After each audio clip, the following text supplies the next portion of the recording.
Bienvenue dans le chapitre Figure plane. Dans ce chapitre, on va regarder les définitions des angles, les définitions des triangles, des quadrilatères et des polygones réguliers. Bon, premièrement, les définitions. Ça, c'est quand même assez important de bien comprendre ces définitions-là parce qu'on va réutiliser ça souvent pour le reste du secondaire. Donc, côté adjacent, c'est que les côtés qui ont un sommet en commun. Si on regarde ça, c'est côté adjacent. Donc, c'est côté adjacent de ces deux angles-là. Donc, ça, c'est le côté qui ont un sommet en commun. Donc, celui-là, c'est côté adjacent.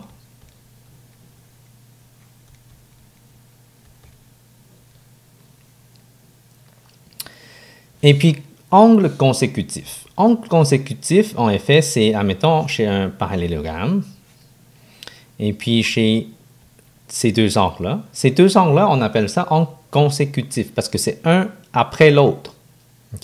Ces deux-là, c'est consécutif. Aussi, ces deux-là peuvent être consécutifs. Parce que ça, c'est le prochain angle, c'est l'autre côté après. Donc, on appelle ça des angles consécutifs. Diagonale, c'est tout ce qui relie entre deux sommets, sauf qu'il ne faut pas que ce soit un des côtés. Par exemple, ça, c'est la diagonale. Et ça aussi, c'est la diagonale. Mais sauf que ce sommet-là, relié à ce sommet-là, on appelle ça le côté et non une diagonale. Donc, une diagonale, c'est au moins on traverse à l'intérieur d'un polygone. Convexe, un polygone qui est convexe, on dit qu'il n'y a pas d'angle rentrant. Donc, il n'y a pas une cachette qu'on peut faire pour la souris. Si vous vous souvenez, au primaire, normalement, on dessine une petite souris et on dit que, il n'y a pas de cachette. Donc, on appelle ça un polygone convexe. S'il y a une cachette qu'on peut faire, dont la souris peut cacher en arrière, donc on appelle ça un polygone concave. Isométrique, donc ça c'est un mot qui est pareil que congru, pareil que pareil. Donc ça c'est les trois synonymes. Donc c'est important de bien comprendre ça. Triangle. Triangle, on a des propriétés. Donc, premièrement, il faut revoir les triangles. Ici, j'ai identifié A, B et C avec les angles. Les angles, normalement, c'est en majuscule. Les côtés, c'est en minuscule.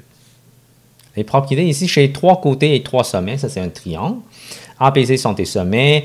Le segment AP, le segment AC, le segment PC sont tous les côtés du triangle.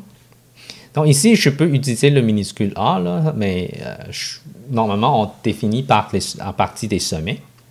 Angle A est un côté adjacent de AB et AC. Angle B est côté adjacent de AB et BC.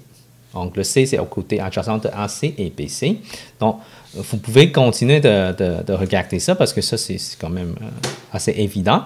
Donc, BC est le côté opposé de l'angle A. AC est le côté opposé de l'angle B et AB est le côté opposé de l'angle C. Bon, propriété à mémoriser. Ici, le plus important, c'est le premier. Ça, c'est le plus important parmi les quatre. On va réutiliser ça sur la 4. Mais c'est sûr que après, sur la 4, on réutilise aussi souvent. C'est sûr que sur la 2 et 3, on s'en sert moins parce qu'on a moins de géométrie comme telle. C'est sûr qu'il faut on cherche les périmètres et R, mais on n'a pas besoin de savoir les angles. Mais à partir de sur la 4, sur la 5 et cégep, on s'en sert quand même assez souvent. Si quelqu'un qui s'en fait en sciences plus tard, mais ça c'est hyper important. Dans la somme des mesures à l'intérieur d'un triangle, donc, tous les angles à l'intérieur, si on les additionne ensemble, et ça donne 180 degrés. Angle opposé au côté le plus long d'un triangle est l'angle le plus grand. OK? Admettons, je vais dessiner avec une autre couleur. Donc, l'angle plus grand, c'est ici. OK?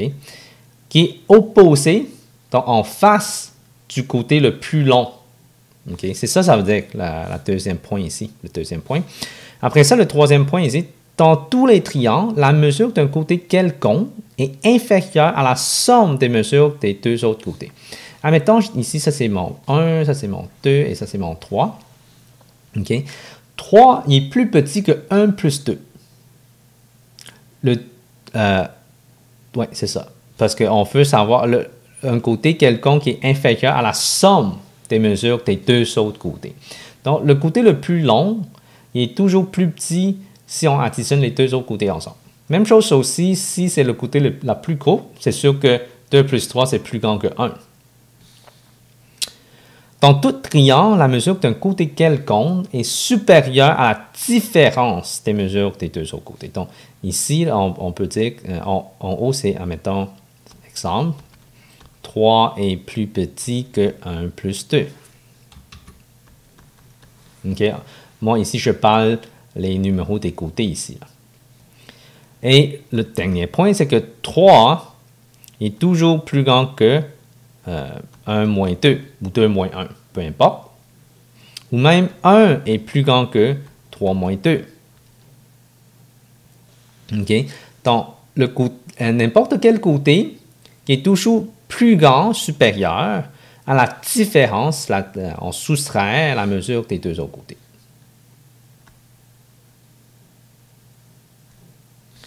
Bon.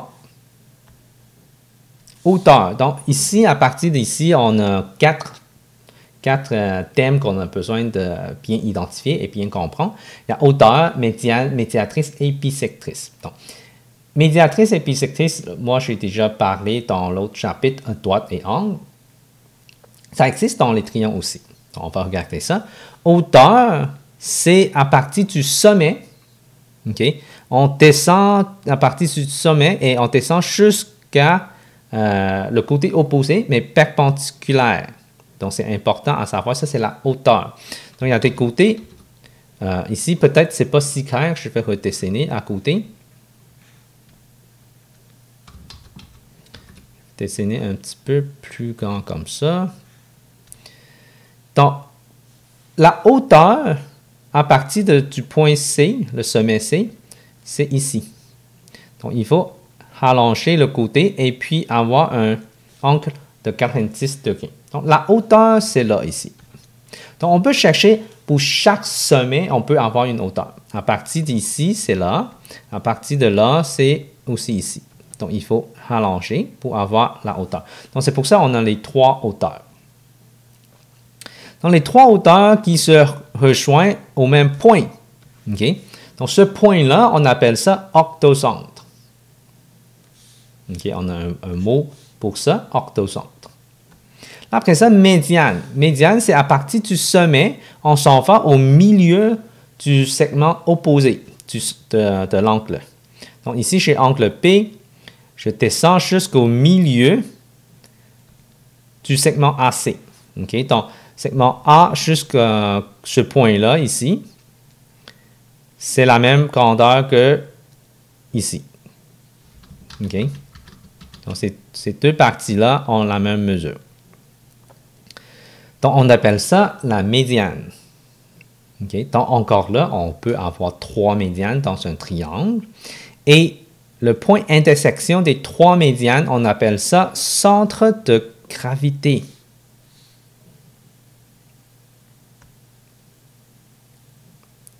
Bon, médiatrice maintenant. Médiatrice pour un triangle, c'est la même définition. Bon, c'est comme chaque côté, on peut trouver une médiatrice. Et une médiatrice, c'est perpendiculaire au segment. Et puis, ça coupe moitié du segment. Okay? Donc, on peut trouver ça dans chaque côté du triangle. Et les trois médiatrices se rejoignent à un centre. Et ce centre-là, c'est le centre du cercle circonscrit. Et c'est quoi ça? Ça veut dire circoncis au triangle. Ça veut dire que le triangle est à l'intérieur du cercle et les trois sommets du triangle touchent le cercle. Et le point d'intersection des trois médiatrices, c'est le centre de ce cercle. Donc, c'est bien important à bien comprendre ça. Je vais vous montrer comment dessiner ça dans les exemples plus tard. Ici, c'est juste bien comprendre c'est quoi les définitions. Bisectrice, encore là, si vous avez besoin de se rappeler, écris-le dans vos propres mots, comme ça, ça doit être plus facile pour que vous sachiez c'est quoi les différences des quatre termes. Okay. Donc, bisectrice. Bisectrice, c'est qu'on coupe l'angle en deux angles égaux. Okay. On divise en deux angles isométriques, pareil. Okay. Donc, c'est la bisectrice. Et les bisectrices dans un triangle, okay, encore là, on a trois bisectrices parce que j'ai trois angles. Les bisectrices se rejoignent à un point. Et ce point-là, c'est le centre du cercle inscrit au triangle. C'est-à-dire qu'on peut dessiner un cercle à l'intérieur du triangle à partir de ce point-là. Okay? Et ça, c'est le point du cercle, le centre du cercle. Okay? Donc, on appelle ça le centre du cercle inscrit.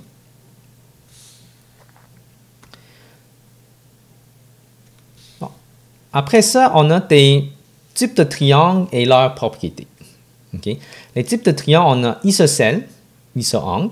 Okay? C'est que le A, c'est le sommet principal. Okay?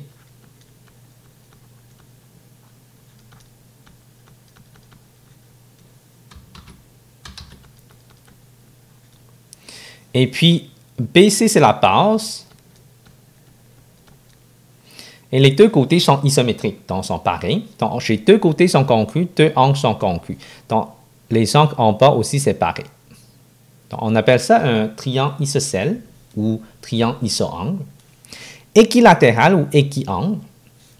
Donc, ce sont des mots qui sont synonymes. Trois côtés sont congrus, les trois côtés sont pareils, et les trois angles sont congrus, sont pareils. Ça veut dire qu'ils mesurent 60 degrés. Okay? Ça ne change pas. Pour un triangle équilatéral, les angles mesurent 60 degrés. Un triangle rectangle, c'est un angle de droit. Okay? Et les angles aigus sont complémentaires. Donc, les deux autres angles sont complémentaires. Ça veut dire additionnés ensemble, ça donne 90 degrés. Scalène. Un triangle scalène, c'est qu'il n'est pas isocèle, il n'est pas équilatéral et il n'est pas rectangle. Après ça, j'ai actuangle. Actuangle, c'est que tous les angles sont aigus. Okay? Tous les angles dans un triangle sont aigus. Triangle équilatéral est un actuangle. Triangle isocèle peut être un actuangle. Okay? Je peux dessiner là, comme ça, mais ça, c'est un triangle isocèle, mais ce n'est pas un actuangle parce que l'angle du sommet principal est plus grand que 90, degrés. C'est ça. Donc, ça, c'est un obtuangle, mais c'est un triangle isocèle. Okay? Donc, c'est pour ça que le triangle isocèle, il peut être obtusangle ou actuangle.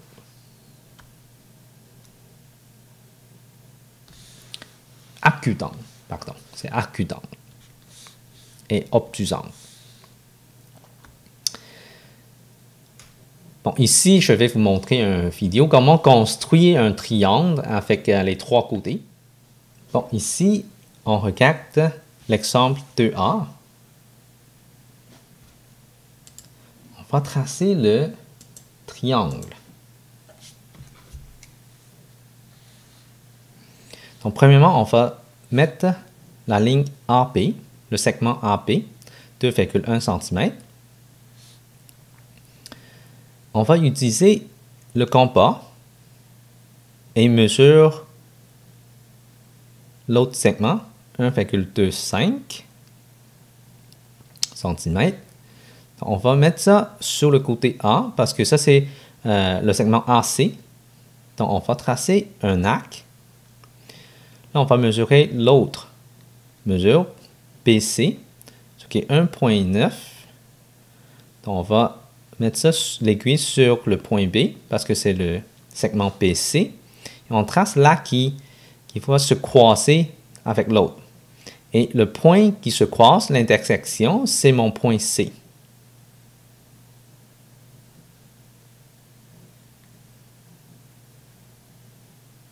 OK. Donc, pour récapituler un peu, on commence par un des segments et puis on utilise le compas pour mesurer AC. On trace un arc et puis on mesure avec un autre compas, PC. On trace l'autre arc qui va se croiser avec le premier arc. Et ce point-là, c'est mon point C. Exemple 2P.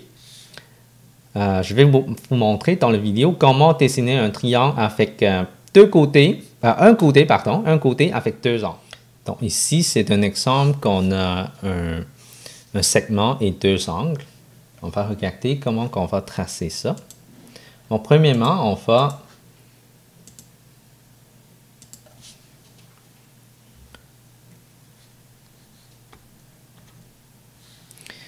utiliser le segment AP. On trace 5 cm. Et puis, on utilise un rapporteur d'angle. Okay. N'oublie pas le centre du rapporteur d'angle. Il faut que ça touche le point A. Et puis, on mesure 28 degrés. On met un point, on trace la ligne. Et puis, on mesure avec l'autre angle 65 degrés. Fait qu'on met le centre du rapporteur d'angle sur le point B, ici. Et puis, on marque 65 degrés et on trace la ligne. Et comme ça, ça forme mon triangle. Là, j'ai réécrit toutes les mesures et ça fait le triangle qu'on veut avoir. Et enfin, exemple 2C ici, de cette page, c'est construire un triangle avec deux côtés avec un angle. Donc ici, c'est d'avoir deux côtés et un angle. Là, on va regarder comment on trace ça.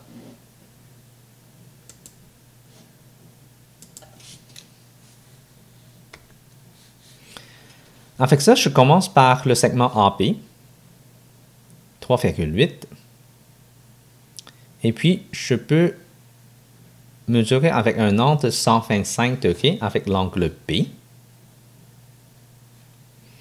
Donc, encore là, le centre du rapporteur, il faut que ça soit sur le point B et on s'en va jusqu'à 125 degrés ici. On trace la ligne.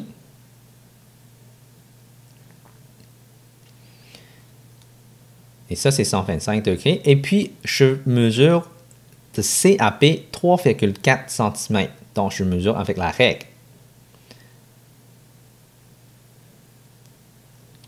3,4, c'est à peu près ici. Donc, on va tracer la ligne après. Donc, ça, c'est en effet mon point C. Et ça forme le triangle que je veux avoir.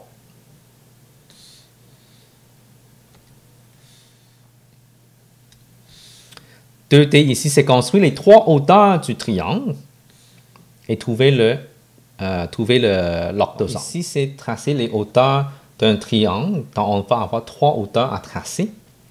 Donc, ici, j'ai montré deux techniques à comment tracer les hauteurs. Donc, première technique ici, c'est de mettre l'équerre comparé ici et l'autre équerre, c'est pointer avec le sommet. La deuxième façon, c'est de avoir l'équerre ici et hauteur, encore là, on peut glisser hauteur sur l'autre. Okay. Si vous avez un peu la misère à comprendre, moi je vous encourage de réécouter ou revoir comment la façon que j'ai placé mes équerres. Encore là, ça, je réutilisais la deuxième méthode. Je place mon équerre sur la base et puis je mesure la hauteur comme ça. Donc, il faut que ça soit perpendiculaire. Et avec les équerres, c'est déjà perpendiculaire. Donc, c'est comme ça qu'on trace les trois hauteurs. Et le point au centre ici, ça c'est orthocentre.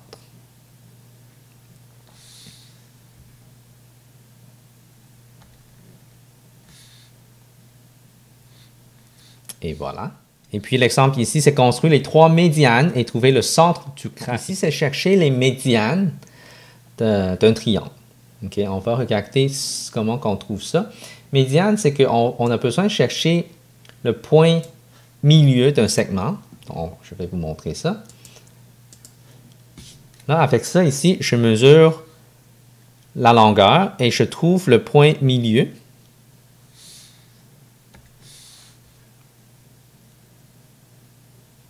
Et une fois que j'ai trouvé le point milieu, je relie le sommet opposé à ce point-là et ça donne la médiane. Là, je fais ça la même chose pour les deux autres côtés. Je mesure et je cherche le point milieu et je trace la ligne. Et ça, on appelle ça la médiane.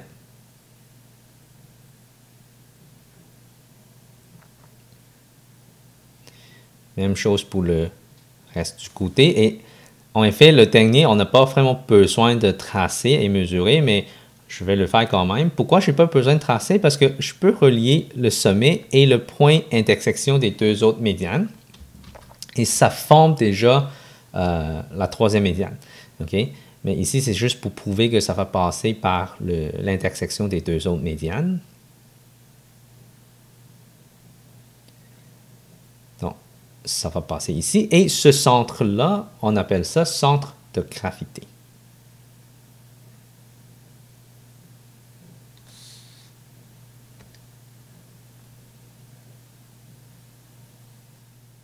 Et voilà.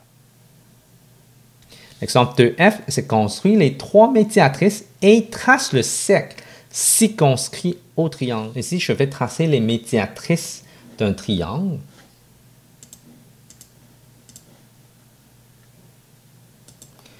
Donc, avec le compas, on va chercher les médiatrices des trois segments. Donc, ouvre le compas un petit peu plus grand que moitié. Et j'ai besoin de tracer dans les deux côtés du segment. Et ici, je n'ai pas assez long les lacs. Donc, il faut que ça touche. Et ça forme les deux intersections. Et je trace la droite. Et ça, on appelle ça la médiatrice. Donc, j'ai déjà fait ça avec le chapitre précédent. Dans le chapitre précédent, c'est chercher la médiatrice d'un segment. Mais maintenant, j'ai trois segments. Donc, ça veut dire qu'il faut que je fasse ça 3 fois. Je sais que les traces d'un compas, c'est un peu mêlant des fois, mais on va essayer de quand même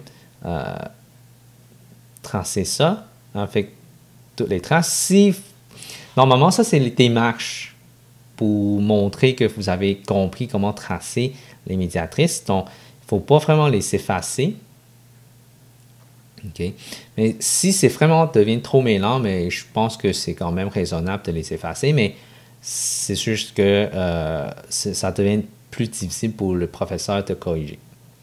Donc, encore là, c'est perpendiculaire et ça coupe le segment en deux parties égaux. Donc, encore là, le troisième, on a déjà le point intersection. Là. On peut sûrement trouver que ça passe par là. Voilà. Donc, si je trace la médiane, et ça forme ça. Avec ça, on peut dessiner un cercle.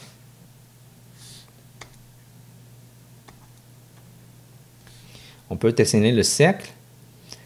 Et ce point-là, c'est le point du cercle, le centre du cercle. On appelle ça le cercle circonscrit du triangle. Avec ça, on ouvre le compas, on met l'aiguille au centre, on ouvre le compas pour arriver jusqu'au sommet, un des sommets, peu importe quel sommet, parce que ça va toucher les 3 sommets. Et on trace le cercle. Okay? Ici, peut-être la précision n'est pas parfaite. Donc, ça se peut que le point en haut, ça pas pareil que ça touche. Mais normalement, les 3 côtés du triangle, ça va toucher le cercle. Okay? Et c'est comme ça qu'on fait ça. Et puis, l'exemple 2G, c'est construire 3 bisectrices du triangle suivant et trace le cercle inscrits au triangle. Donc, on va regarder comment tracer les bisectrices d'un triangle.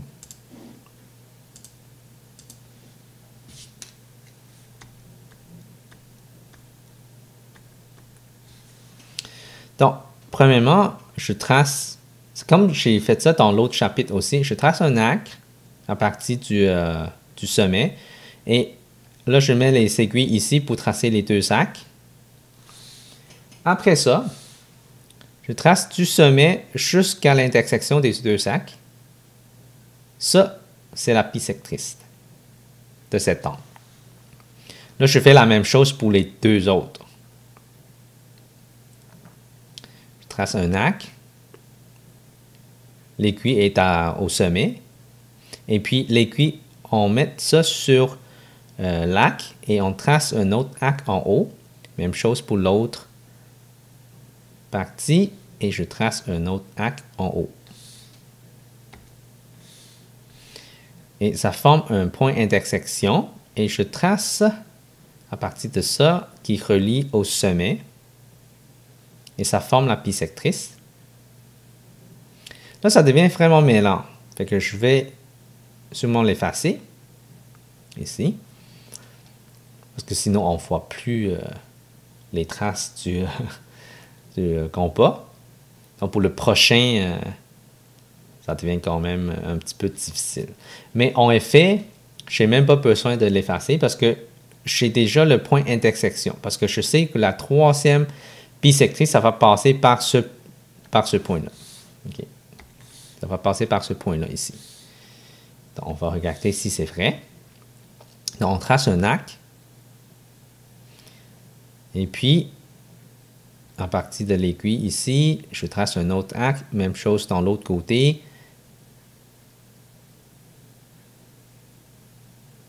Et voilà, je trace à partir du sommet à le point d'intersection.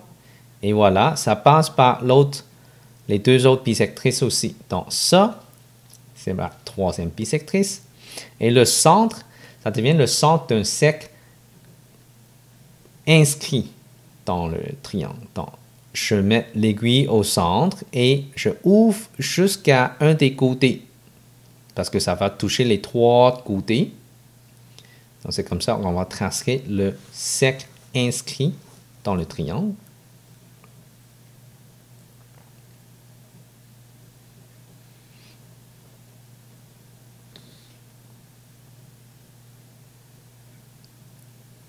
Donc, je vais changer de côté pour plus facile à tracer. Pardonnez-moi parce que le caméra il est juste au-dessus, fait que mon compas il est trop long pour ça.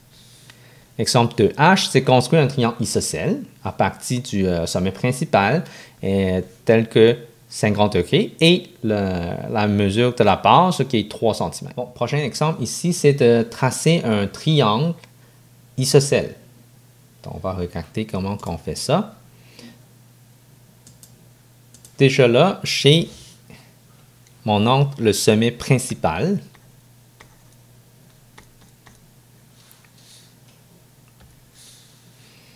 OK. Après ça, il faut que je trouve les deux autres angles. Les deux autres angles sont pareils, sont isométriques. OK. Donc, je fais 180 moins le sommet principal, ça donne 130. 130 divisé par 2, ça donne 65. Donc, je vais tracer la base BC de 3 cm et je vais mesurer 65 degrés dans chaque côté.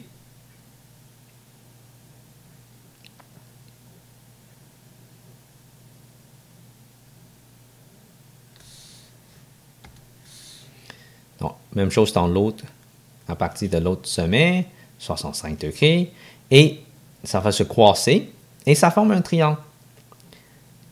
Et le point qui se croise, c'est mon sommet A. Donc ça, c'est P et C, et puis en haut, c'est sommet A. Et ça fait 50 degrés, et les deux autres, c'est 65 degrés.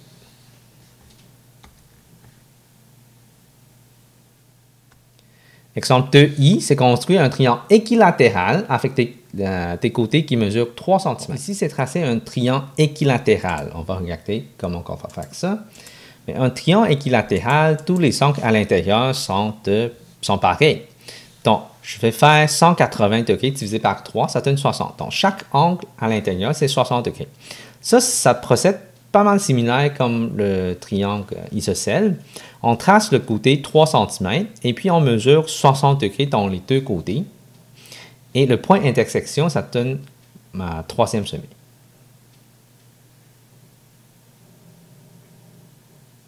Donc, je mesure dans l'autre côté 60 degrés encore. Et le point intersection, c'est mon sommet. Donc, tous les trois côtés sont pareils, c'est 3 cm. Et ça forme un triangle équilatéral. On peut mesurer pour être sûr. Et voilà.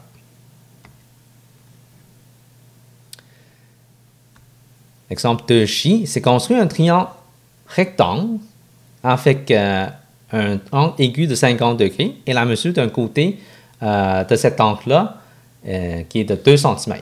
On va tracer un triangle rectangle.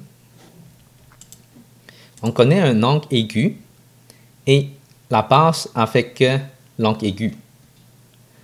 Donc, premièrement, on va tracer 2 cm.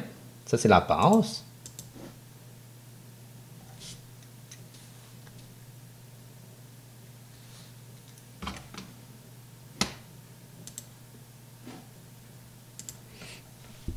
Donc, après ça, je vais mettre mon rapporteur d'angle pour mesurer 50 degrés.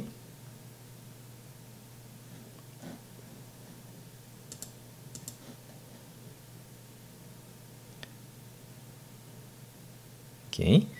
Et puis, je vais mesurer l'autre angle ici, ce qui est un angle droit, donc 90 degrés.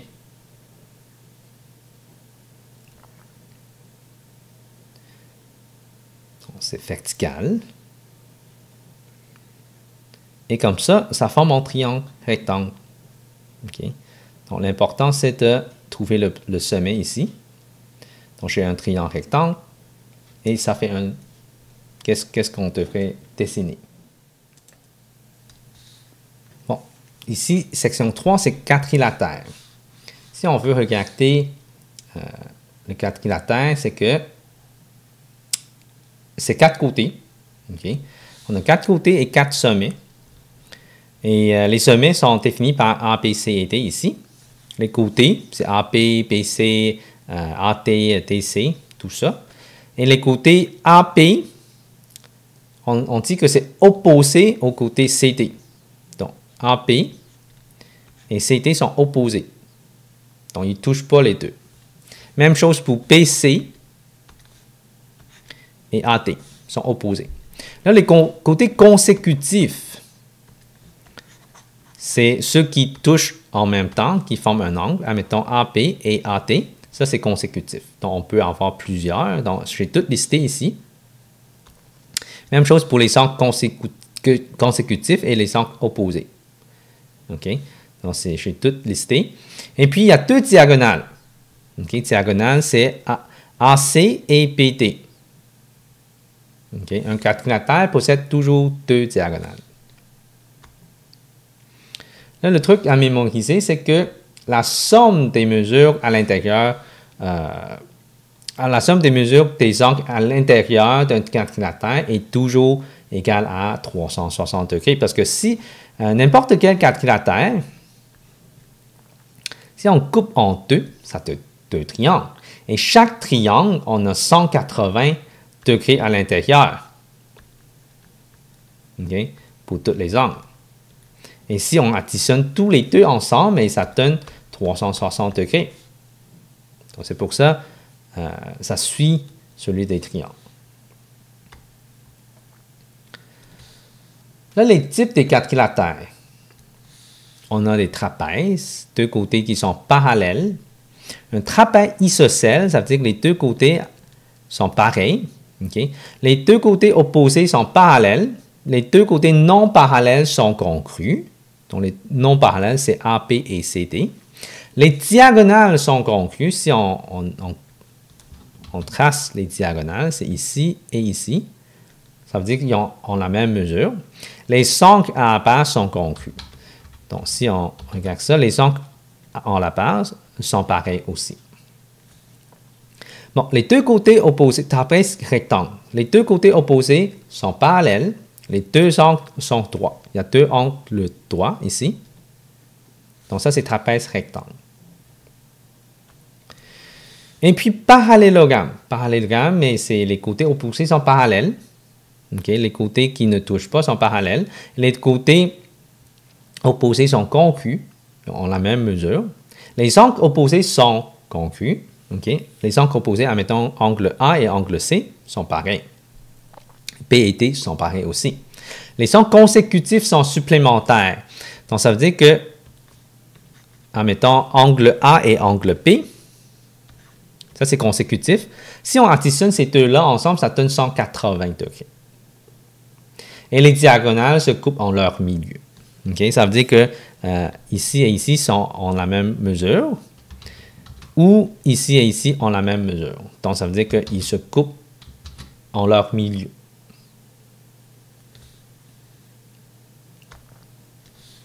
Okay. Après ça, un losange, mais un losange, c'est tous les côtés sont conclus.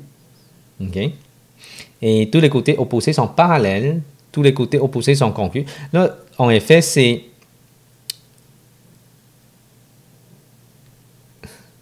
tout ça, là, c'est le parallélogramme. Okay. Donc, ça veut dire qu'un losange, c'est aussi un parallélogramme. Et les diagonales sont perpendiculaires. Donc, ceux-là, c'est... Okay, tous les côtés sont conclus et ces trois-là, les trois derniers sont aussi... C'est seulement à partir de losange. Les diagonales sont perpendiculaires, les diagonales sont des bisectrices des angles qu'elles traversent. Losange est un parallélogramme. Donc, un rectangle aussi, c'est un parallélogramme. Donc, il possède toutes les propriétés d'un parallélogramme. Okay. Sauf que tous les angles ici sont droits. Okay. Donc, ça, c'est en effet parallélogramme. Et les diagonales sont conclues. Ça, c'est nouveau aussi pour rectangle. Et rectangle est un parallélogramme. Un carré, en effet, un carré, c'est un rectangle, c'est un losange, c'est aussi un parallélogramme. Donc, il possède tous les... si on regarde ça, carré est un rectangle, losange et parallélogramme. Donc, il possède toutes les propriétés d'un rectangle, losange et parallélogramme.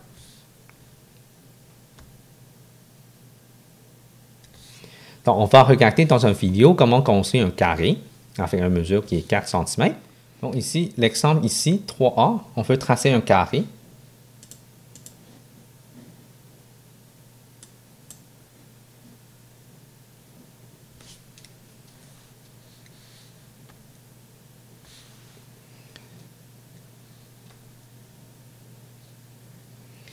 Donc, ici, chez 90 degrés divisé par 2, ça donne 45. Parce qu'on connaît le diagonale.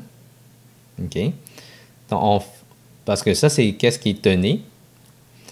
Donc, à partir de diagonale, on mesure 45 degrés. Donc, l'autre côté de diagonale, aussi, je vais mesurer 45 degrés. Comme ça, ça va former 90 degrés.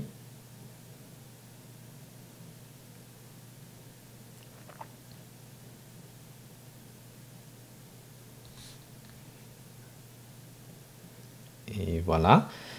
Déjà là, on a un angle droit. 45 plus 45, ça donne 90. Là, je fais la même chose dans l'autre côté de...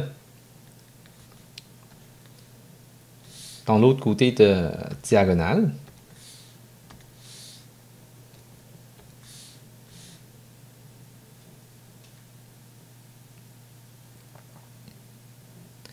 Donc, je mesure 45 degrés.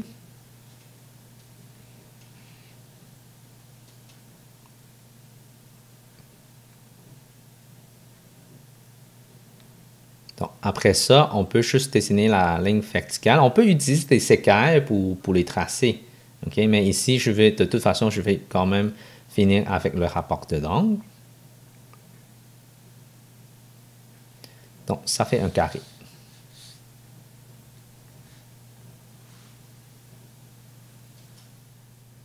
L'exemple 3P, c'est aussi construire un rectangle. On va regarder ça dans la vidéo. L'exemple ici, 3P, c'est qu'on veut dessiner un rectangle à partir d'une diagonale et un des côtés. Donc, un des côtés, j'ai 2 cm. Et la diagonale, on a 5 cm. Donc, comment on va faire ça? On sait que tous les 4 angles, on a 90 degrés. Fait qu'on va chercher 90 degrés pour les deux côtés.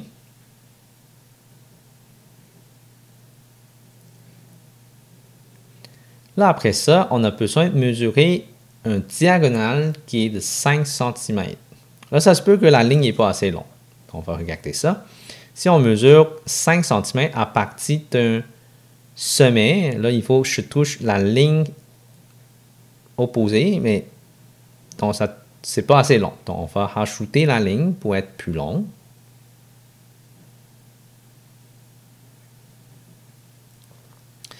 Donc, on va mettre 5 cm. Donc, je sais qu'ici, ce n'est pas très précis, mais ce n'est pas si grave. Le but, c'est de savoir comment tracer un rectangle. Donc, 5 cm. Et puis, je trace l'autre diagonale aussi, c'est 5 cm. Parce que dans un rectangle, les deux diagonales ont la même longueur. Et puis, je relie les deux points d'intersection et ça forme mon triangle.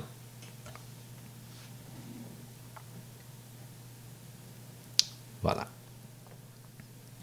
L'exemple 3C, c'est construire un losange avec les diagonales. Donc, on va regarder ça dans la vidéo. Bon. L'exemple 3C, c'est tracer un losange. On va tracer les deux diagonales. Un, c'est 2 cm. Donc, dans chaque côté, on a 1 cm. Donc, on connaît déjà le centre du losange. On va chercher perpendiculaire parce que les deux diagonales sont perpendiculaires dans un losange. Donc, je vais tracer la ligne verticale.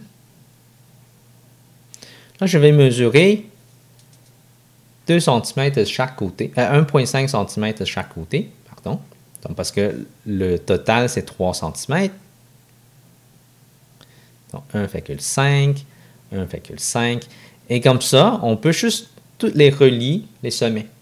Et ça forme mon losange.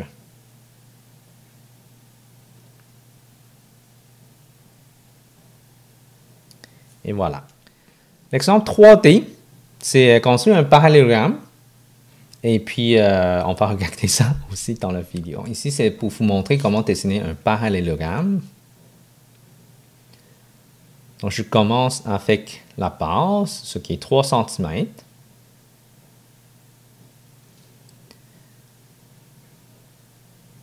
Et puis, je mesure l'angle qui est donné, 70 degrés. Donc, je trace la ligne et je vais mesurer la longueur que je veux avoir.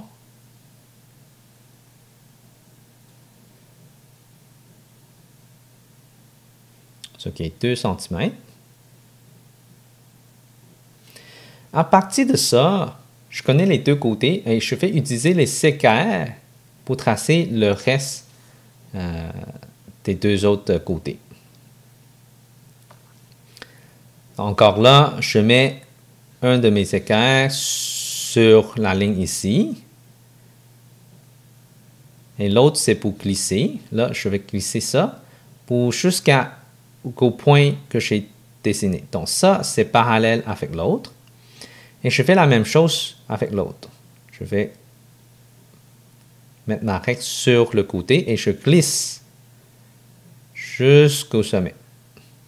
Et je ferme le parallélogramme. Et voilà. Donc ça, c'est 70. 3E, construire un trapèze. Donc, je vais vous expliquer ça dans la vidéo. Bon, ici, l'exemple, c'est pour dessiner un trapèze. Donc, je vais commencer avec la grande base, ce qui est 4 cm.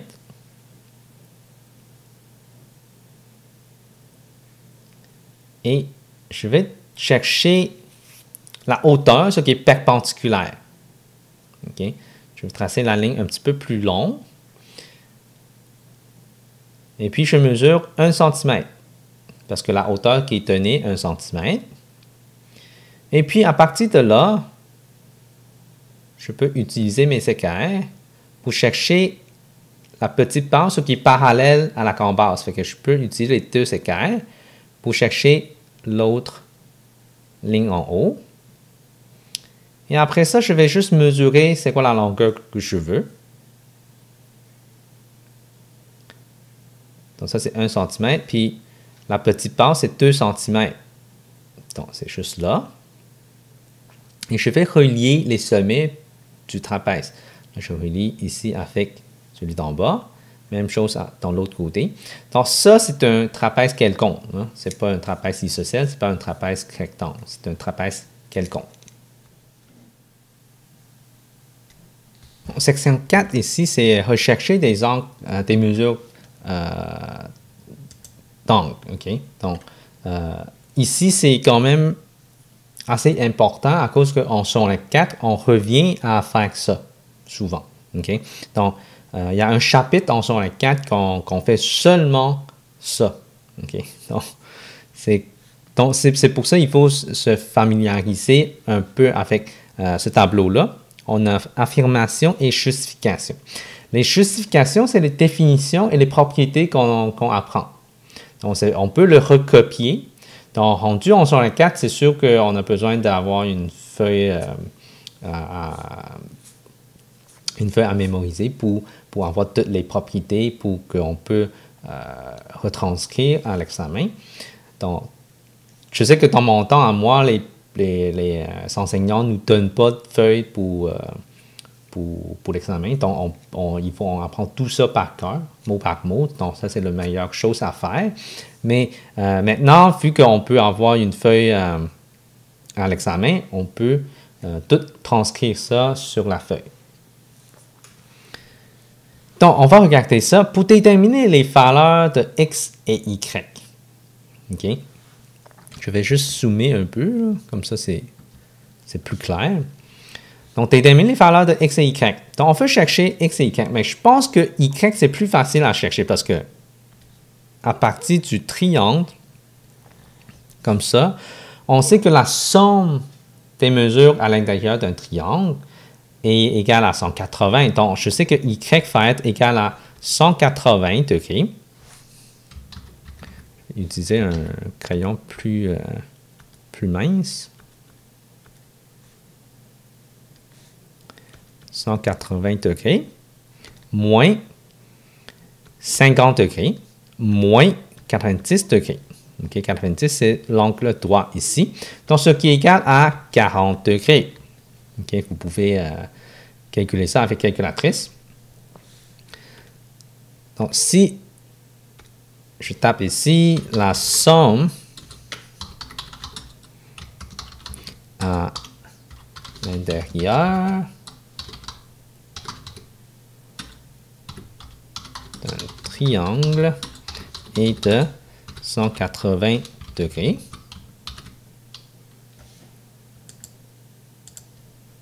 Oups. Voilà. Point.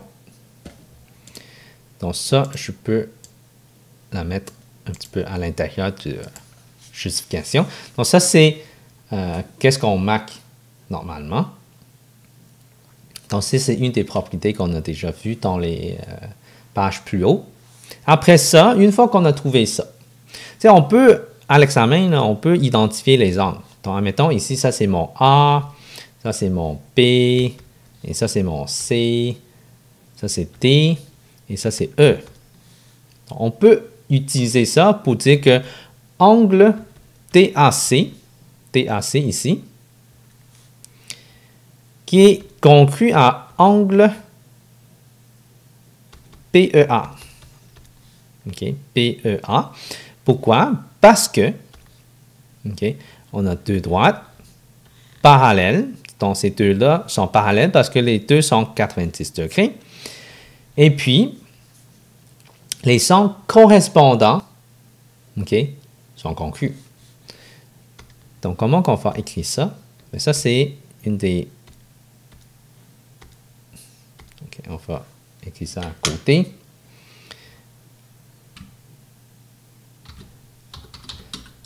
Deux droites parallèles coupées. Deux droites parallèles coupées.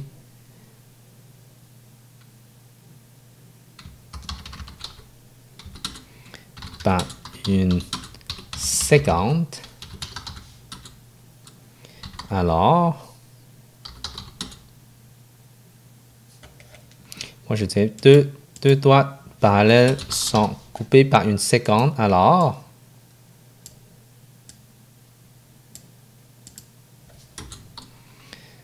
les angles correspondants sont congrus. Okay. Ici, je n'ai pas besoin de trop préciser c'est quoi les deux droites et c'est quoi les angles, mais rendu sur la 4, sûrement les enseignants vous demandent de préciser dans la justification. Okay. Moi, je dirais en sonnet 1, là, on va laisser ça comme ça. Après ça, mais vu que je connais c'est quoi mon angle ici, ce qui est 50, là, je peux savoir c'est quoi la valeur de x parce que ces trois-là ensemble, ça donne supplémentaire, ce qui est 180 degrés. Donc, x va être égal à 180 degrés moins 50 et moins 90 degrés. Donc, ce qui est égal à 40 degrés.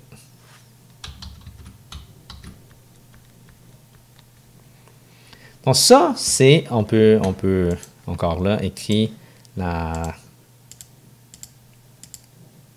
définition. Angle, ou on peut même écrire ça comme ça. Angle TAC et angle PAT. OK. Angle TAC, angle PAT et angle PAE sont supplémentaires. Donc, les trois ensemble, ça donne supplémentaire.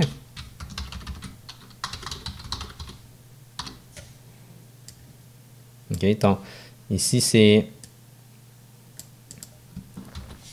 ça. On peut même utiliser angle x plus 50, ça donne complémentaire. Donc, ça peut se faire aussi. Donc, il n'y a pas juste une réponse.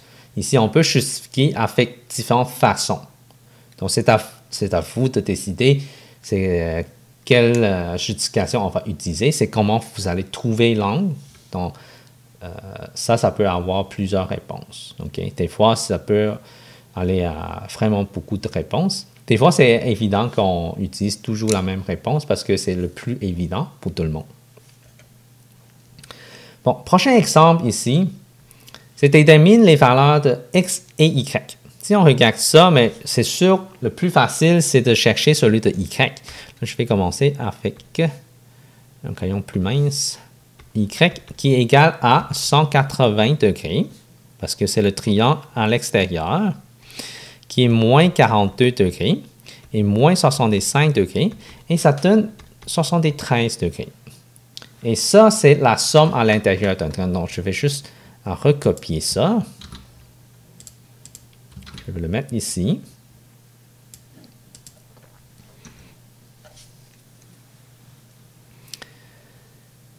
Et puis, là, comment on va trouver x? X, mais tantôt, on avait dit qu'à l'intérieur d'un calculateur égale à 360 degrés. Au début, ici, je voulais faire une autre façon. C'est pour ça que j'ai laissé 3 places. Mais des fois, on peut trouver des solutions plus faciles.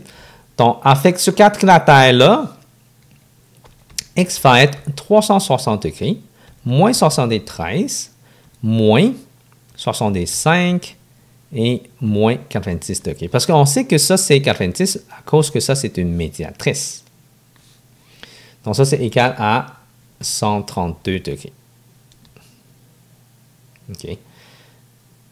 Et voilà. Donc, ça, c'est... Moi, je dirais que je vais juste changer un petit peu ici. la somme à l'intérieur d'un quadrilatère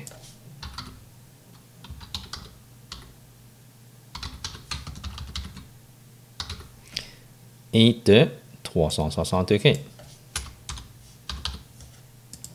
Et voilà. Donc, ça, c'est la justification pour ça. Donc, prochain exemple. Détermine les valeurs de x et y. Donc, premièrement, je vais commencer par chercher le x. Donc, je dirais avec le x, c'est un petit peu plus facile. OK, je fais avec ça. X qui est égal à, parce que ça, c'est un triangle isocèle. Si on regarde ça, ces deux-là, c'est un triangle isocèle ici. Donc, ça, ici, et là. Donc, x égale à 180 moins l'angle du sommet principal, ce qui est 48 degrés. Tout ça divisé par 2. Donc, ça, c'est égal à 66 degrés. OK. Si on calcule ça avec calculatrice, ça donne 66 degrés. Là, pour écrire ça, moi, je dirais que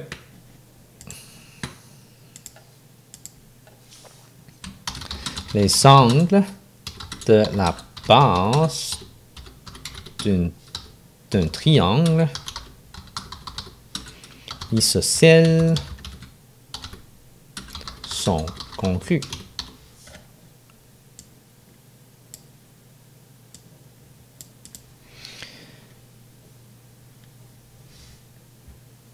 Et voilà. Donc, ça, c'est la justification. Donc, des fois, on peut écrire ça dans nos mots là, pour être certain que... Mais si vous voulez être certain que vous n'avez pas de faux, mais recopie les propriétés et recopie les définitions. Le prochain, on va chercher... Admettons ici, c'est angle A. Parce que ça, ici, c'est aussi x, ce qui est 66 degrés. L'angle A ici.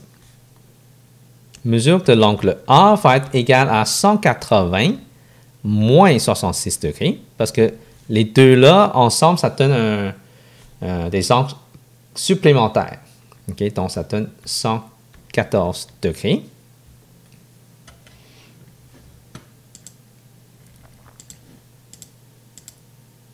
Là, on peut écrire que angle A et angle X sont supplémentaires.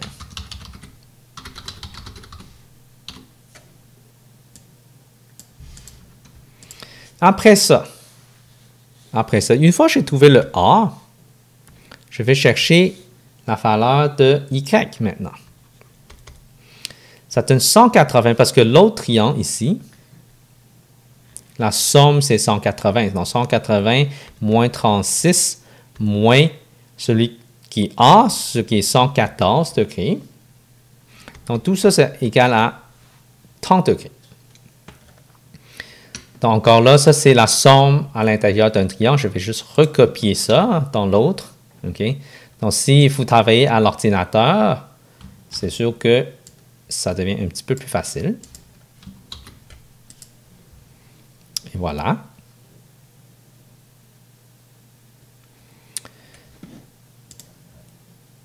Donc, dernier exemple sur ce sujet-là. Ici, juste pour être sûr que vous avez bien compris, ça ici, c'est une ligne droite. OK, en bas. Ça a l'air que c'est mal sorti, là, mais c'est une ligne droite. Bon. Je vais commencer par... Admettons, ici, c'est angle P et ici, c'est angle A. OK? Donc, mesure de l'angle P égale à 128 degrés. Pourquoi? Parce que les angles opposés dans un parallélogramme sont congrus. Je vais juste copier la définition. Les angles opposés dans un parallélogramme sont congrus. Après ça, angle A, mesure de l'angle A, ce qui est 180 moins 128, parce que ces deux angles-là, parce que 128 c'est l'angle P, ces deux angles-là égale à, ce sont des angles supplémentaires. Donc c'est égal à 52 degrés. Donc, je peux recopier les angles supplémentaires. Okay. Il faut que je identifie les angles.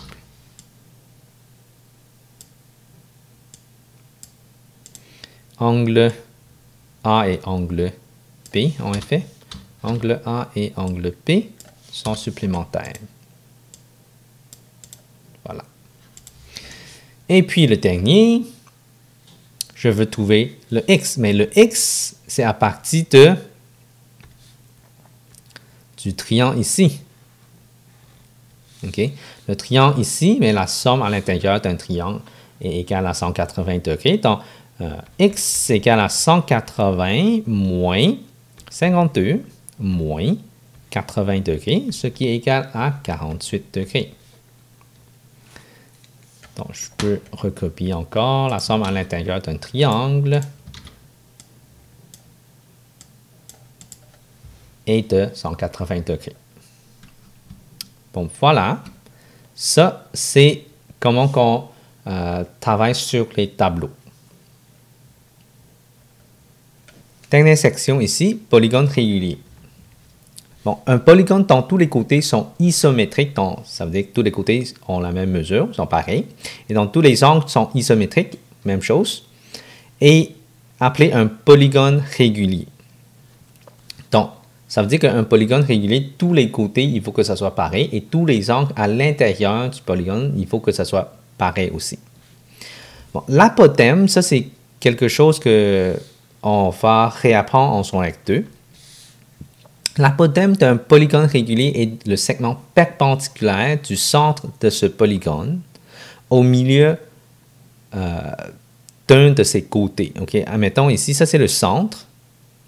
Ça descend jusqu'au milieu. Ben, jusqu'au milieu. Oui, normalement c'est milieu parce que c'est un polygone régulier. Donc, l'apothème, ça descend jusqu'au côté et c'est perpendiculaire.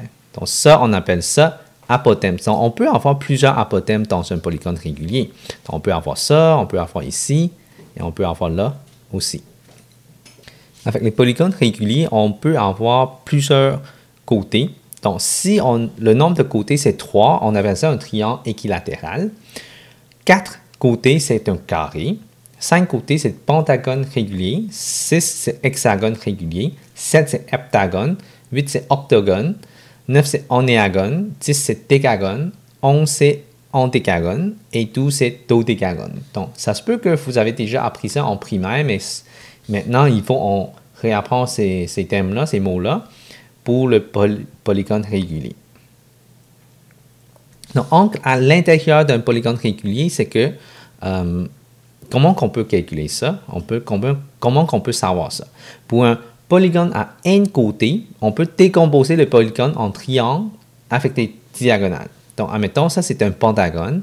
On dessine les deux diagonales en rouge ici. OK, là, je vais dessiner en vert. Ces deux-là sont des diagonales. Et ça coupe le polygone en 3 triangles. Okay? Comment on obtient le nombre de triangles? C'est le nombre de côtés moins 2. Ça donne le nombre de triangles. Et chaque triangle, on sait qu'à l'intérieur d'un triangle, la somme des angles, c'est égal à 180. Donc, qu'est-ce qui arrive? J'ai 3 triangles, je multiplie par 180 pour avoir la somme des mesures des angles à l'intérieur d'un polygone. Donc, c'est pour ça que ça forme cette formule-là. Pour avoir le nombre de triangles, n-2, donc n, c'est le nombre de côtés du polygone. Donc, ça donne le nombre de triangles multiplié par 180, parce que chaque triangle, on peut avoir 180 degrés. Donc, ça donne la somme des mesures des angles à l'intérieur d'un polygone. Là, pour avoir juste un angle, okay, ça fonctionne comme ça. On prend la somme des mesures et on divise par le nombre de côtés. Et parce que vu que tous les angles à l'intérieur sont pareils, on divise par le nombre de côtés, ça veut dire que ça va nous donner un angle à l'intérieur. Donc, on appelle ça, on utilise la variable A. Et puis, angle extérieur d'un polygone, on peut dessiner de deux façons. Okay? de toujours faire celui de gauche ou faire celui de droite. Okay? On n'utilise pas les deux côtés comme ça là, pour avoir les deux angles à l'extérieur. On suit juste toujours la même direction.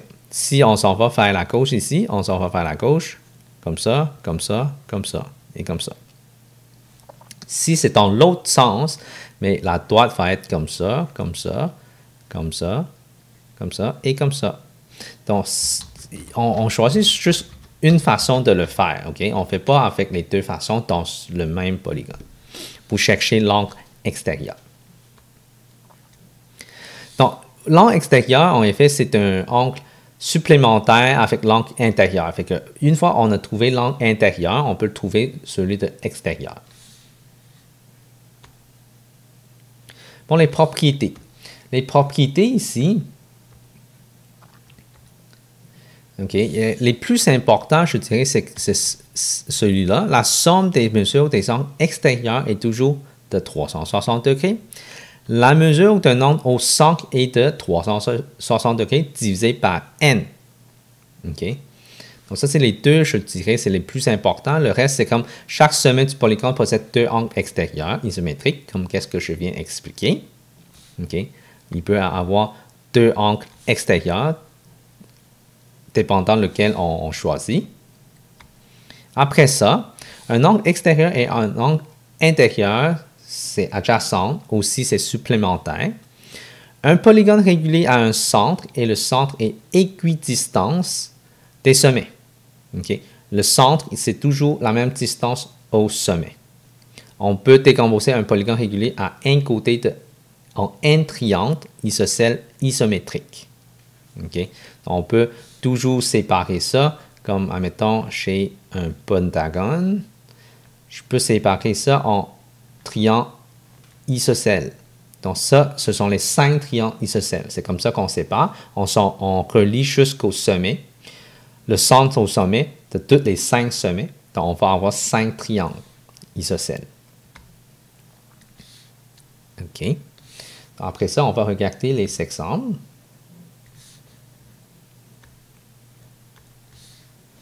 Bon, l'exemple 5a. Quelle est la somme des mesures des angles intérieurs d'un hexagone? Okay, la somme dans la formule, en effet, c'est S égale à n-2 multiplié par 180 degrés. Donc, c'est quoi n? Hexagone, c'est 6 côtés. Okay? Donc, j'ai 6 moins 2 multiplié par 180 degrés, ce qui est égal à 720 degrés. Okay, 6 moins 2, ça donne 4. 4 multiplié par 180, ça donne 720. Prochain exemple, quelle est la somme des mesures des angles intérieurs d'un rectangle? Mais un rectangle, ça fait la même chose. On utilise la même formule. Okay? C'est juste que n devient 4 moins 2 multiplié par 180. Donc, ça donne 2 fois 180, ce qui est 360 degrés.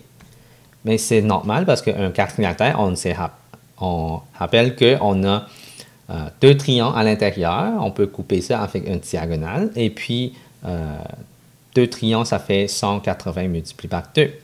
Ou on s'en souvient que la somme des mesures à l'intérieur d'un quadrilatère, c'est toujours 360 degrés. Exemple 5c, détermine la mesure d'un angle intérieur d'un dégagone régulier. Donc, un angle intérieur. Donc, on utilise la formule A, n-2, multiplié par 180 divisé par n. Donc, dégagone, c'est 10 côtés. Donc, on a 10 moins 2 multiplié par 180 et divisé par 10. Donc, ça, c'est le degré. Je devrais mettre ça plus haut et avec un 0 comme ça. Donc, si on calcule ça, c'est 8 multiplié par 180 divisé par 10. Donc, ça donne 144 degrés. Voilà. Prochain exemple. Détermine la mesure d'un angle intérieur d'un octogone régulier. Donc, octogone, c'est 8 côtés. OK? Donc, c'est la même formule encore. Donc, si je change de couleur, ça donne 8 moins 2 multiplié par 180 et divisé par 8. Je vais écrire ça comme il faut.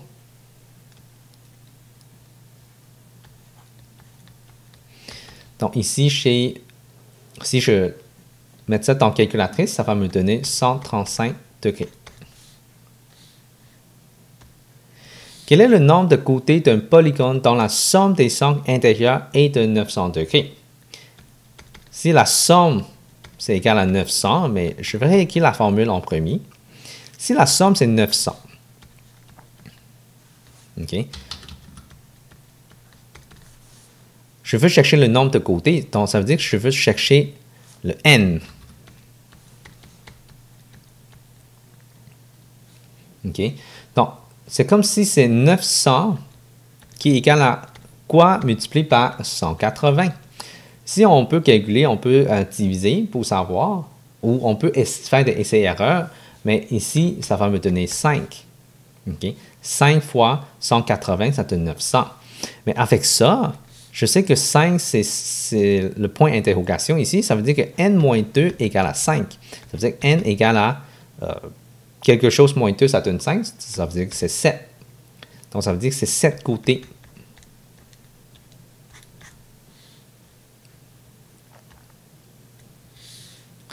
Donc, ça, c'est plus l'algèbre qu'on va faire. C'est sûr que cette année-là, on va faire plus d'essais-erreurs, mais l'année prochaine, on va utiliser des méthodes pour isoler la variable, pour chercher c'est quoi la variable qu'on veut savoir.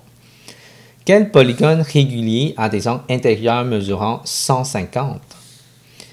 Là, si je marque la formule n-2 multiplié par 180 sur n, là, on peut faire des essais-erreurs. Okay? Si n égale 6, donc c'est un hexagone. Donc, on va mettre ça dans la calculatrice. A, c'est égal à 120 degrés. OK? Si n, c'est 6, donc on remplace dans la formule et on calcule. Mais si n égale à 9, admettons. OK? A, c'est égal à 140.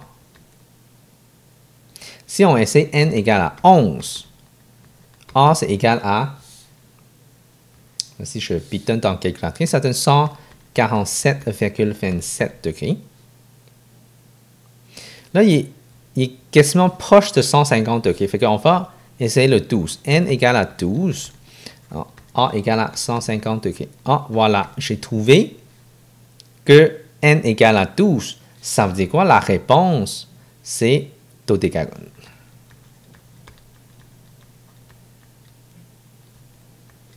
Juste pour vérifier si j'ai bien écrit dodécagone, je peux revenir dans le tableau dodécagone. OK? Donc, c'est un dodécagone régulier. OK? Parce que ici, on demande quel polygone régulier, mais c'est un dodécagone régulier. Voilà. Et comme ça se termine le chapitre des figures planes.